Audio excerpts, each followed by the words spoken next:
All right, so we're back for part 2 of my breastfeeding nursing journey. And I just finished talking about how amazing having a good lactation consultant is in your life, how valuable that is. It's a lifesaver. And it makes you feel like you're doing a good job because they confirm, hey, you can do it. We just need to tweak a few things. So the lactation consultant confirmed that he kind of was sort of opening his mouth not too wide in the beginning. It wasn't like this, but it wasn't wide open, like unhinged jaw style that babies can do, or at least that's what it looks like. But that has changed. So once I got milk, that changed. And it could be because of the milk being easier to access. It could be because the texture of my boob, I don't know. It could be because he's older and he figured it out and he just had, he had to do some practicing just like I did, who knows. So I mentioned in another video that usually colostrum comes in for a woman from 3 to 5 days after birth. Milk comes in. Colostrum is what you have before that, which is super important to nurse all the colostrum you can too, because it's the antibodies and just everything great. Tons of things. If you have more information about colostrum or if you want more information, look it up. You're going to find lots of cool stuff. It's a magical substance, just like breast milk. It is breast milk. It's just a different type. But I transitioned to breast milk from colostrum around 2.5 days or 2 days, sort of, because when we went to, I think I mentioned before, the 2-day appointment, we were talking to her about the color of his poops already, and they had already gone to that yellow seediness, or they were going there with a little bit of brown kind of in the end. So it was the end of the meconium period and beginning of the colostrum period. And my mother told me, she was like, I transitioned to milk from colostrum pretty early too, around a day early, 2.5 days, instead of 3 or 5 or whatever. So I think that transition helped us get breastfeeding good at it faster. So we weren't waiting until day 5 to practice with milk. We were practicing on day 2. So I think that really helped because I think he does better, or I think he did better with milk. And I think part of that is because my milk came out, I think, pretty fast, and I have a good bit of it, I would assume. It's not like you can really measure that very well. And so I think he did well with it because he wasn't having to work so hard. And it was clearly right there in front of his face. He was like, okay. And so some of the positions I want to talk about that have really worked for me often we'll breastfeed like this position, with on this side or on the other side. Also, he really likes the position where he's, like upright on me. So his face is here, his feet are down here, and he can kind of like push up and stand up while breastfeeding at the same time. He likes that one. He also really likes the laying on top of me, like if I'm laying flat in the bed, laying on top of me, he likes that one. And that's a good one too, as well as the upright one, for kind of naturally burping him, because he does need to be burped, or he does burp. Because if you nurse him and you lay him flat on his back after, he is very upset and needs to burp and he can't get his gas out. But if he lays on his stomach, so if he's nursing like on his stomach on top of you, and he nurses and falls asleep, which is his MO, he'll be asleep there and I can hear him burping, and he'll burp while nursing, and then he doesn't have any gas troubles. So laying on his stomach while he's like sleeping with us, like on our chest, that works for him for burping. And then being upright works for him too.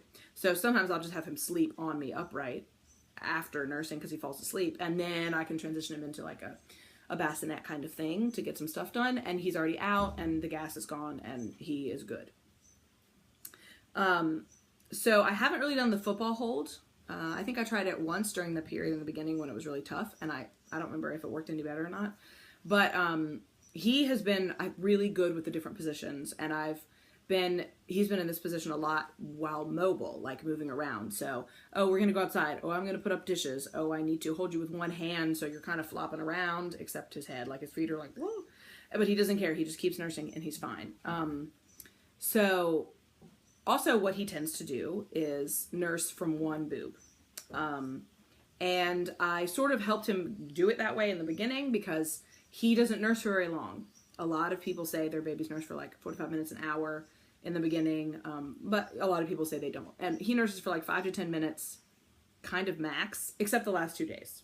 But before that, it was like 5 to 10 minutes and of active nursing, and then like, it could be 15 to 20 more minutes or 10 to 20 more minutes of like sort of halfway nursing, like, oh, I'm just hanging out here, and if you try to move your nipple to see if I'm asleep, I'm going to go and suck it back in and keep nursing, which is fine. So I let him nurse until he's totally done. But if he falls asleep, I kind of test to see if he's done, because sometimes I can just move and a nipple just fall out of his mouth, and he's just like, and he's totally asleep, and I can shift his position and, you know, whatever.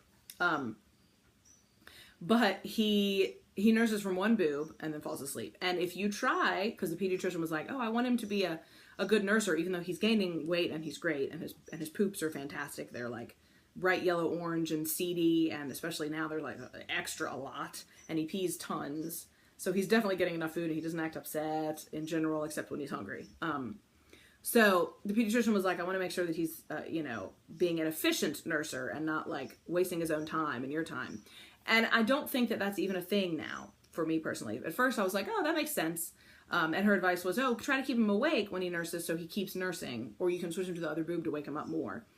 And Jason and I tried to do that. He will not wake up. If he falls asleep, it is over. You can tickle his feet, you know, blow on his face gently, rub his head, wiggle his hands, and he might like do the wake up nurse for 2 seconds thing. That's like a comfort thing. But when he's totally asleep, he's just like asleep. It doesn't matter. You cannot wake him up and make him nurse again, which means that I don't need to. And part of me is like, I know he can regulate himself. I know he's getting enough. So I'm not concerned about how short he nurses. I just think that he's getting a lot of milk. And he really is working his jaws deep in there. You heard my jaw pop probably from still having popping jaw from being pregnant. So he really knows what he's doing, I think, like totally. And he tells me when he's hungry, and he wakes up when he's hungry. You know, he doesn't have any issues with like sleeping too much and having to wake him up. Because also the pediatrician originally said, you know, he's at birth weight. He was at birth weight at way over birth weight. Yeah. 5 ounces over birth weight when he was a week old. So he's fine. He's getting enough food. And now he's obviously still over birth weight too. He just is gaining less rapidly. Although I feel like just yesterday and today, he just seems to get humongous all of a sudden, which explains why he's been nursing, like obsessively nursing for like 2 straight days. So yeah, so that's kind of where we are now. Also I want to talk about like being a mom and dealing with like leaking breasts. Some women don't have that issue. Some women do. It's kind of good and bad at the same time. It's like, oh, I have enough milk, I'm leaking, but it's a huge hassle. Going out in public and getting breast milk all over everything you wear, and him, and in his neck folds, and you gotta remember to clean out the breast milk neck folds or he starts smelling all cheesy, you know, things like that. Like belly button cheese, you know, or toe cheese, that smell. So hey, wiggle chicken. Yeah, okay. Hey, wiggle chicken. So he finished breastfeeding before I started the video, and now he's asleep enough, I can tell that if I transfer him to a bassinet, he's going to just sleep. It's going to be fine. But I'm going to keep holding him for the video. So what I found, in the beginning, I was leaking more than now. And I found that folding a small washcloth in 4 and tucking the bottom corner of it, like, you know, a small square, tucking one corner of it into the bottom of your nursing bra, so that when you take your nursing bra off, like it's over your boob, the nursing bra is over that, and then when you unhook your nursing bra, the cloth falls, but it doesn't fall, it just hangs, which is good because then he's nursing, sometimes the milk splurps around and starts to drip down his face, and because he's sitting there like, woohoo, because he disattaches sometimes and then comes back. But it drips onto the cloth, and you can use the cloth to lift up a little bit to wipe his face, and then put it back, and that's extra padding, and I've liked that, because those breast pads were not working. Now they work a little bit because I'm leaking less, but I still have to change them a bunch, so I'd kind of just rather use a washcloth, or if we're around the house, I'm not wearing a shirt or something, he can nurse from this side, and I can just get a cloth and hold it on there. What I want to do is start collecting milk from this boob when it leaks when he's nursing this one, but I have not that advanced yet. And we haven't started pumping yet. The lactation consultant recommended 6 weeks, so I think we'll wait because I don't have to be away from him, and everything else is going well.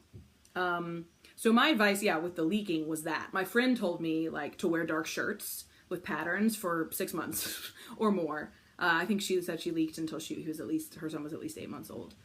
So it just depends on the person and, you know, all that.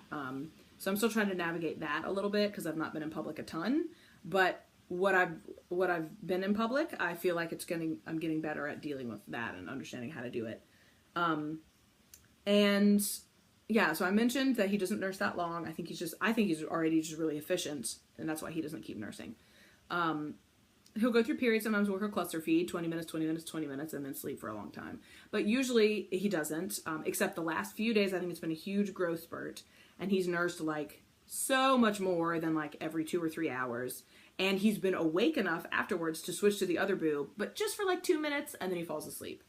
But he's also started to really play around while nursing and be like, wah, with his tongue, and like disconnect and reconnect. And so I think sometimes he almost gets too much milk in his mouth. After like 8 swallows, he kind of stops and disconnects and goes and finishes swallowing like he got an excess, and then reattaches. So I think that he's getting enough milk, because I think he's maybe getting a little too much. But if he falls asleep and he has a bunch in his mouth because he didn't happen to swallow it from that buildup, it just like pulls out, and it's just like, so I've got to wipe everything up all the time. And just be prepared when you're nursing or breastfeeding that most things that you're around and near are going to get breast milk on them. It's just the reality. So people that come to visit, you should just expect that. Like, I mean, come on, we've had to wash the sofa pillows multiple times just because it just ends up like that. It's just the way it is, and I think it's pretty funny. And yeah, so I mentioned that his poops and his pees have been great, and especially he's been pooping even extra amounts the other day, starting the other day. And because right now, when I'm filming this, he's almost 3 weeks old. And then I also want to talk about my engorgement. So when I transitioned from colostrum to milk, my boobs were like really firm and painful, kind of weird, tight feeling for just 12 to 24 hours, which is apparently the norm for that. And from what I looked into, the best way to keep that from not becoming super painful is to keep nursing, which over that time when I was transitioning to milk, he was nursing a ton, even more than every 2 or 3 hours in the very beginning. And so, that I think helped get my supply figured out and funnel out the milk, and I didn't feel like I was about to explode, because I have a few friends that have said that they did, and it was very terrible and painful, and I was worried about that, but it didn't happen in this case. And so that's kind of my nursing journey. Right now, nursing doesn't hurt. This boob hurts a tiny bit when he starts. This boob is like just a sensitive one anyway, so I think that's just the way it's going to be, and it doesn't even really bother me. I don't really care, and it doesn't get worse, so I think that's just the reality. It feels funny at first, and then it stops. This one, no.